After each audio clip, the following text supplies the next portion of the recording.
We shall now discuss about compound microscope.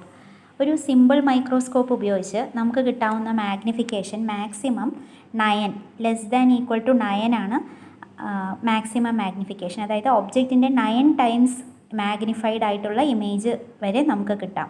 അപ്പോൾ കൂടുതൽ magnification ആവശ്യമുള്ള സ്ഥലത്ത് നമുക്ക് we have to use the compound microscope. Compound മൈക്രോസ്കോപ്പിൽ 2 ലെൻസുകൾ ഉപയോഗിക്കുന്നുണ്ട്. One compounding the effect of the other. ഒബ്ജക്റ്റിൻ്റെ ഭാഗത്ത് വെച്ചിരിക്കുന്ന ലെൻസിനെ നമ്മൾ ഒബ്ജക്റ്റീവ് ലെൻസ് എന്ന് പറയും. ഏതിലൂടെയാണോ നോക്കുന്നത് ആ ഭാഗത്തെ ലെൻസിനെ ഐ പീസ് എന്ന് പറയുന്നു. ഒബ്ജക്റ്റീവ് ലെൻസിൻ്റെ ഫോക്കൽ ലെങ്ത് ചെറുതാണ്. അതിൻ്റെ സൈസ് അല്ലെങ്കിൽ aperture or diameter is also small. Eyepiece has larger focal length and also larger size. ഇനി ഈ ഒബ്ജക്റ്റ് എ ബി ആണ് ഒബ്ജക്റ്റ്. അതിൻ്റെ ഹൈറ്റ് h ആണ്. It is placed at a distance u from the objective lens. Objective ലെൻസിൻ്റെ വളരെ അടുത്താണ് നമ്മൾ object വയ്ക്കുന്നത്.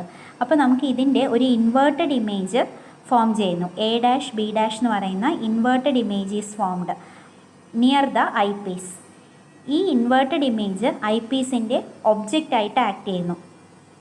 എന്നിട്ട് സിമ്പിൾ മൈക്രോസ്കോപ്പിൽ നമ്മൾ പറഞ്ഞ പോലെ ഈ ഇൻവേർട്ടഡ് ഇമേജ് ഐ പീസിൻ്റെ ഫോക്കസിൽ തന്നെയാണ് വരുന്നതെങ്കിൽ,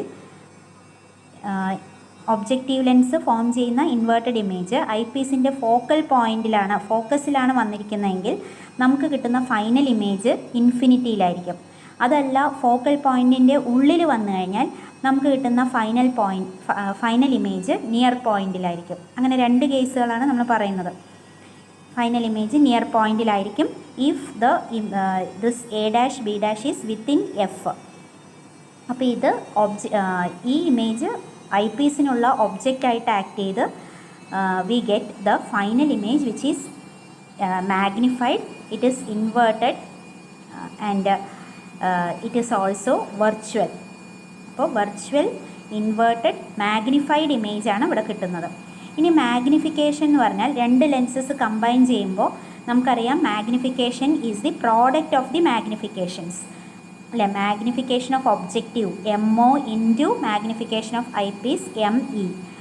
ഈ MO എന്നുള്ളതിൻ്റെ മാഗ്നിഫിക്കേഷൻ്റെ വാല്യൂ നമ്മൾ V/U എന്നുള്ള ഫോർമുലയിൽ V/U എന്നുള്ളതിനെ നമുക്ക് L/F എന്നാണ് ഇവിടെ എടുക്കേണ്ടത്. V/U എന്നുള്ളതിന് പകരം we are taking it as equal to L/F. ഇവിടെ L എന്ന് പറഞ്ഞാൽ it is the tube length of the microscope. Tube length പറയുന്നത് it is the distance between the second focal point of the objective and the first focal point of the eyepiece. Tube length L എന്ന് പറഞ്ഞാൽ ഈ objective ലെൻസിൻ്റെ second focal പോയിൻറ്റും ഐ പീസിൻ്റെ first focal പോയിൻറ്റിൻ്റെയും ഇടയിലുള്ള ഡിസ്റ്റൻസാണ് ട്യൂബ് ലെങ്ത്.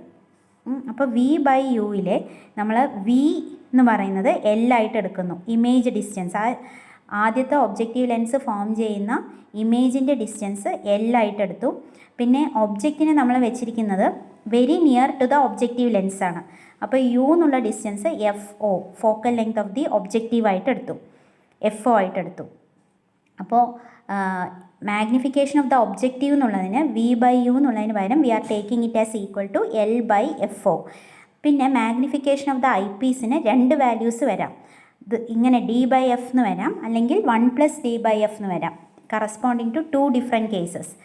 ഒബ്ജക്റ്റ് നമ്മൾ സിമ്പിൾ മൈക്രോസ്കോപ്പിൽ പറഞ്ഞു, if we are getting this image A dash B dash at the focal point of eyepiece. ഐ പീസിൻ്റെ ഫസ്റ്റ് ഫോക്കൽ പോയിൻറ്റിലാണ് ഈ ഇമേജ് വരുന്നതെങ്കിൽ the final image of the eyepiece, final image formed by the eyepiece will be at infinity. ആ കേസിൽ magnification D/FE ആണ്.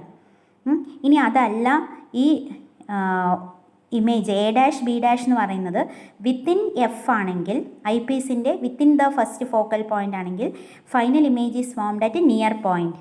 ഇതിൽ ചിത്രത്തിൽ കാണിച്ചിരിക്കുന്ന പോലെ A dash B dash near പോയിൻറ്റിലാണ് ഫൈനൽ ഇമേജ് വരുന്നത്.